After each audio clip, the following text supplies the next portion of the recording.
नमस्कार. Global online मराठीमध्ये आपल्या सर्वांचं स्वागत आहे. आजच्या व्हिडिओमध्ये आपण बघूया एम.एच सेट 2021साठी पेपर 1 प्रिपरेशन, ज्याच्यामध्ये आज आपण बघणार आहोत MCQ रिसर्च ॲप्टिट्यूडवर. लास्ट व्हिडिओमध्ये आपण टीचिंग ॲप्टिट्यूडवर बघितलं. या व्हिडिओमध्ये आपण रिसर्च ॲप्टिट्यूडवर बघूया.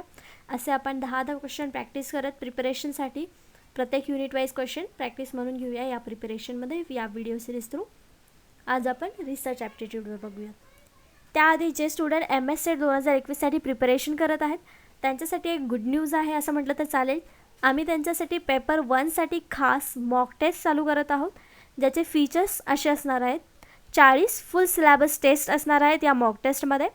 तसेच PYQ कवर केले जाणार आहेत 2011 पासून ते 2020 पर्यंत विथ कम्प्लीट सोल्युशन.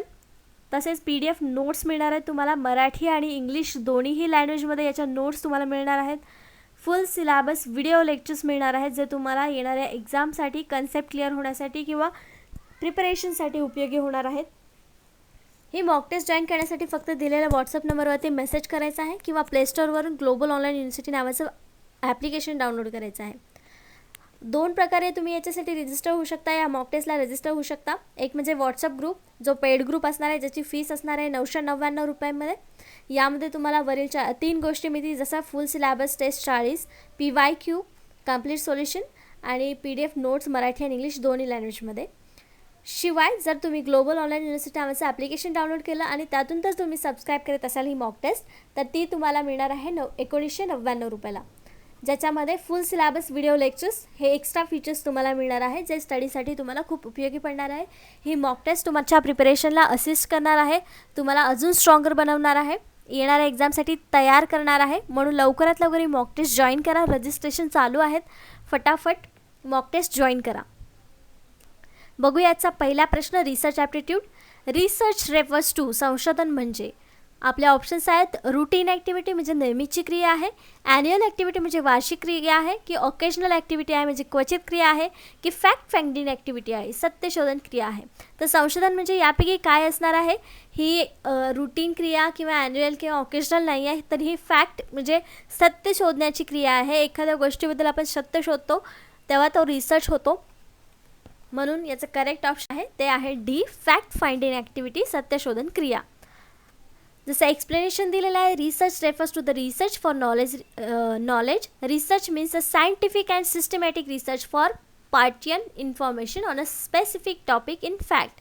म्हणजे जसं आपण बोललो की रिसर्च जे काय आहे ते एखाद्या गोष्टीचं सर्च असतं, म्हणजे सत्य शोधणं असतं किंवा शोध घेणं असतं.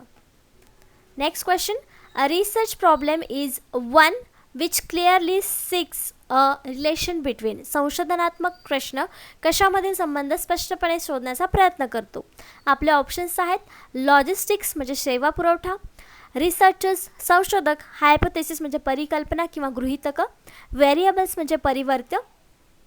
यापैकी करेक्ट ऑप्शन काय असणार आपलं? असं गृहीतकाचं काम आहे. म्हणून इथे आपल्या क्वेश्चनचा आन्सर जे आहे ते हायपोथेसिस आलेला आहे, जे संशोधनात्मक प्रश्नाबद्दल संबंध स्पष्टपणे शोधण्यासाठी प्रयत्न करतो किंवा स्पष्ट करतो. पुढचा प्रश्न बघूया.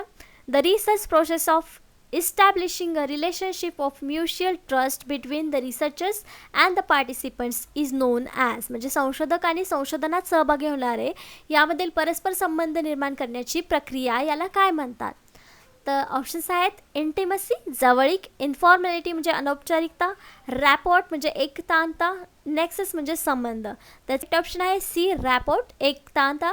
रेपोर्टचा अर्थ काय? या अर्थावरूनच आपल्या लक्षात येईल की संशोधक आणि संशोधनात सहभागी होणारे यांचा परस्पर संबंध किंवा यांच्यामध्ये विश्वास निर्माण करण्याची प्रक्रियाला रेपोर्ट का म्हणतात.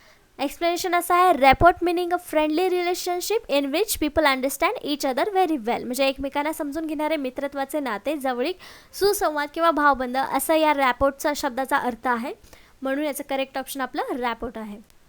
Next question. Hypothesis is formulated on the basis of. परिकल्पना किंवा गृहीतक तयार करण्यासाठी डॅश डॅशची पूर्वपीठिका यात असते किंवा जास्त आवश्यक असतं, पूर्व आवश्यक असतं हायपोथेसिस तयार करण्यासाठी.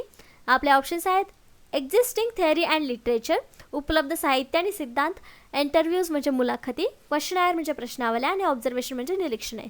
त्याचं आपलं करेक्ट ऑप्शन काय असेल? ए, एक्झिस्टिंग थेअरी अँड लिटरेचर. म्हणजे उपलब्ध साहित्य आणि सिद्धांत. का तर हायपोथेसिस आपण कुठल्या बेसिसवर करतो, जे डेटा गोळा करतो आणि लिटरेचर रिव्ह्यू करतो तेव्हाच आपल्याला लक्षात येतं की काय गोष्टी करायच्या आहेत किंवा काय आधी घडून गेलेलं आहे. म्हणून याचं करेक्ट ऑप्शन जे आलेलं आहे ते ए आलेलं आहे. एक्सप्लेनेशन आपण असं देऊ शकतो की the purpose of literature review is a describe the relationship of each work to others, understand, consideration, identify new ways to interpret prior research. म्हणजे साहित्य पुनरावलोकनाचा हेतू विचाराधीन असलेल्या प्रत्येक कार्याशी संबंधित संबंधाचे वर्णन करणे आहे. पूर्वीच्या संशोधनाचे अर्थ सांगण्याचे नवीन मार्ग म्हणजे ओळखण्यासाठी लिटरेचर रिव्ह्यू आपण करतो. म्हणून याचं करेक्ट ऑप्शन आपलं ए होतं. Next question. A village leader or a manager of organization or the director of a hospital whose permission is sought and who suggests which member would be the best informations for the study is that. म्हणजे गावातील पुढारी किंवा एखाद्या संस्थेचा व्यवस्थापक किंवा एखाद्या हॉस्पिटलचा संचालक, जर एखादा कुठलाही व्यक्ती आपण जेव्हा घेतो की त्याची परवानगी घ्यावी लागते किंवा चांगल्या प्रकारे कोण माहिती देईल हे सांगू शकणारी व्यक्ती म्हणजे कोण, अशी व्यक्ती कोण आहे की ज्याची आपल्याला परमिशन घ्यावे लागते किंवा ती आपल्याला एखाद्या गोष्टीबद्दल चांगली माहिती देऊ शकते. हे माहिती असणं गरजेचं आहे कारण रिसर्चमध्ये आपण त्यांना हे नावं देतो. तर आपले ऑप्शन्स आहेत की informant, resource person, gatekeeper, critical participant. तर यापैकी आपलं करेक्ट होणार आहे रिसोर्स पर्सन. रिसोर्स पर्सन काय आहे, आपलं एक्सप्लेनेशन असेल. Resource person means a person with expertise in a certain area who may be called upon as necessary to perform a task or provide information. Resource व्यक्ती म्हणजे काय, आपल्या त्याच्या नावातच लक्षात येईल की एखाद्या विशिष्ट क्षेत्रातील कौशल्य असलेली एखादी व्यक्ती ज्यास एखादे कार्य करण्यास किंवा माहिती प्रदान करण्यासाठी आवश्यकतेनुसार बोलवले जाऊ शकते. म्हणजे सगळ्यात चांगली इन्फॉर्मेशन कोण देऊ शकतो, तर रिसोर्स व्यक्ती. म्हणजे ती व्यक्ती जी आहे ती रिसोर्स व्यक्ती आहे असं आपण म्हणू शकतो. म्हणून याचं करेक्ट ऑप्शन रिसोर्स व्यक्ती हे आहे. पुढचा प्रश्न. Reality for scientific research exist in the. शास्त्रीय संशोधनाच्या दृष्टीने सत्यता म्हणजे काय. ऑप्शन्स आहेत ओपिनियन्स म्हणजे मतप्रवाह, एम्पिरिकल वर्ड म्हणजे अनुभवजन्य स्थिती, अजम्पशन्स गृहीत धरलेल्या गोष्टी, नोटेशन्स म्हणजे समज किंवा कल्पना. तर इथे आपला प्रश्न असा विचारला की रियालिटी फॉर सायंटिफिक रिसर्च म्हणजे इथे आपल्याला काय येणार आहे, अनुभव येणार आहे. म्हणून याचं करेक्ट ऑप्शन काय, एम्पिरिकल वर्ड म्हणजे अनुभवजन्य स्थितीमध्ये रियालिटी जास्त वापरली जाते. म्हणून याचं करेक्ट ऑप्शन आहे. एम्पिरिकल वर्डचा मिनिंग काय आहे आपण बघू शकतो. Empirical word based on scientific testing और प्रॅक्टिकल एक्सपिरियन्स. वैज्ञानिक चाचणी किंवा व्यावहारिक अनुभवावर आधारित अनुभवजन्य जग असा त्याचा अर्थ होतो एम्पिरिकल वर्ड या शब्दाचा. म्हणून याचं करेक्ट ऑप्शन बी आहे. पुढचा प्रश्न बघूया. A research does not accept any finding as true unless the finding is subjected to testing procedure which is open to public inspection such as principle is known as. जोवर एखादा निष्कर्ष सार्वजनिकरित्या तपासून पाहिला जात नाही तोवर संशोधक तो निष्कर्ष खरा आहे असे मानत नाही. म्हणजे एखादा निष्कर्ष जोपर्यंत प्रूव्ह होत नाही किंवा सगळ्यांकडून एक्सेप्ट केला जात नाही तोपर्यंत निष्कर्ष तो रिअल आहे किंवा खरा आहे असं मानत नाही. हे कशामुळे होतं, कुठलं कॅरेक्टरिस्टिक्स आहे जे रिसर्चचं ज्यामुळे हे तत्त्व मानलं जातं. आपले ऑप्शन्स आहेत ऑब्जेक्टिव्हिटी म्हणजे वस्तुनिष्ठता, सब्जेक्टिव्हिटी व्यक्तिनिष्ठता, सेरेंडिपिटी आणि न्यूट्रलिटी म्हणजे तटस्थता. तर आपलं ऑप्शन करेक्ट असणार आहे ऑब्जेक्टिव्हिटी, जे एक रिसर्चचं वैशिष्ट्य आहे की वस्तुनिष्ठता असते त्याच्यामध्ये. वस्तुनिष्ठता म्हणजे काय, ते सार्वजनिकरित्या तपासून पाहिलं जातं तेव्हाच तो निष्कर्ष खरा ठरला जातो. म्हणून याचं करेक्ट ऑप्शन ए आहे. एक्सप्लेनेशन असं देता येईल. Objectivity is a noun that mean a lack of bias, judgement and prejudices. Maintaining one's objectivity is a most important job of a जज. ऑब्जेक्टिव्हिटी ही एक संज्ञा आहे ज्याचा अर्थ पूर्वाग्रह, न्याय किंवा पूर्वग्रह नसणे होय. एखाद्याची वस्तुस्थिती कायम ठेवणे हे न्यायाधीशांचे सर्वात महत्त्वाचे काम आहे. म्हणजे जे कॅरेक्टर आहे रिसर्चचं ते याच्यावर अवलंबून असतं. Next question. The research method which has the objective of understanding question like why and how along with the question like what refers to. का, कसे आणि कधी अशा प्रश्नांची उत्तरे शोधण्यासाठी करण्यात येणारे शास्त्रीय संशोधन म्हणजे काय. आपले ऑप्शन्स आहेत कोरेशनल रिसर्च परस्पर संबंधित संशोधन, सर्वे रिसर्च सर्वेक्षण पद्धतीचे संशोधन, क्वालिटेटिव्ह रिसर्च गुणात्मक संशोधन, क्वांटिटेटिव्ह रिसर्च म्हणजे संख्यात्मक संशोधन. तर याच्यामध्ये आपण एक एक स्किप करत जाऊ. जसं म्हणतात परस्पर संबंध संशोधन तर व्हॉट, हाव आणि वाय या प्रश्नांची उत्तर आपल्याला या प्रकारच्या संशोधनामध्ये मिळत नाहीत, म्हणून हे आपलं ऑप्शन करेक्ट असू शकत नाही. सर्वे रिसर्चमध्ये काय करतो आपण? सर्वे घेतो, एखाद्या गोष्टीचा किंवा एखाद्या घटनेचा सर्वे घेतला जातो किंवा लोकांचा सर्वे घेतला जातो.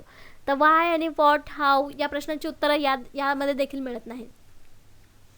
क्वालिटेटिव्ह रिसर्च, क्वालिटी म्हणजे गुणात्मक संशोधन, यामध्ये आपल्याला या प्रश्नांची उत्तरे मिळतात, म्हणजे याचं करेक्ट ऑप्शन आपलं काय येणार आहे? क्वालिटेटिव्ह रिसर्च, ज्यामध्ये आपल्याला या प्रश्नांची उत्तरं मिळतात आणि वर्णन केलं जातं याच्यामध्ये.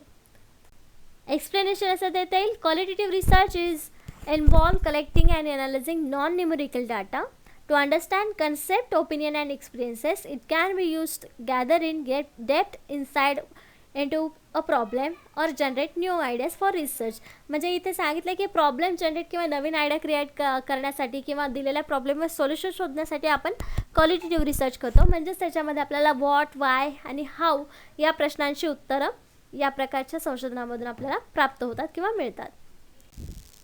Next question, the detail holistic description of the way of life of a culture is known as. एखाद्या संस्कृतीचे तपशीलवार आणि परिपूर्ण चित्रण म्हणजे काय? संस्कृतीचे तपशीलवार चित्रण किंवा वर्णन याला एक शब्द आहे, तो कोणता आहे? आपले ऑप्शन्स आहेत ethnography, ethnology, ethno study, ethnic description.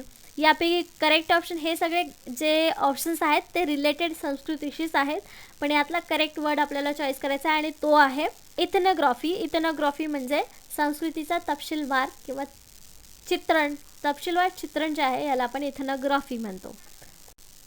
The scientific description of different races and cultures, वेगवेगळ्या वंशाच्या आणि संस्कृतीचे शास्त्रीय वर्णन म्हणजे इथनोग्राफी असं आपण म्हणू शकतो. नेक्स्ट आणि last question, pre testing of investigative tool is done in the case of. माहिती गोळा करण्यासाठीच्या साधनांची पूर्वचाचणी कोणत्या पद्धतीत केली जाते? जेव्हा माहिती गोळा करायची त्याच्या आधी त्याची पूर्वचाचणी कुठल्या गोष्टींच्या द्वारे केली जाते आणि कशा पद्धतीद्वारे केली जाते? आपले ऑप्शन्स आहेत ऑब्झर्वेशन, केस स्टडी, इंटरव्ह्यू आणि क्वेश्चनायर. ऑब्झर्वेशन, इंटरव्ह्यू आणि क्वेश्चनायर जे आहेत ते प्रत्यक्ष व्यक्ती करतात, ही पूर्वचाचणी असू शकत नाही, म्हणून याचं करेक्ट ऑप्शन काय असणार आहे? स्टडी. केस स्टडी ही माहिती गोळा करायच्या आधीची पूर्वचाचणी आहे असं आपण म्हणू शकतो, जे कधी कधी आपण लिटरेचर रिव्ह्यूमध्ये सुद्धा करताना देखील आपल्याला केस स्टडी वाचनामध्ये येतात. अशा प्रकारे आजचे 10 प्रश्न रिसर्च ॲप्टिट्यूडवरचे झालेले आहेत. पुढच्या व्हिडिओमध्ये आपण नेक्स्ट युनिटवर क्वेश्चन बघणार आहोत.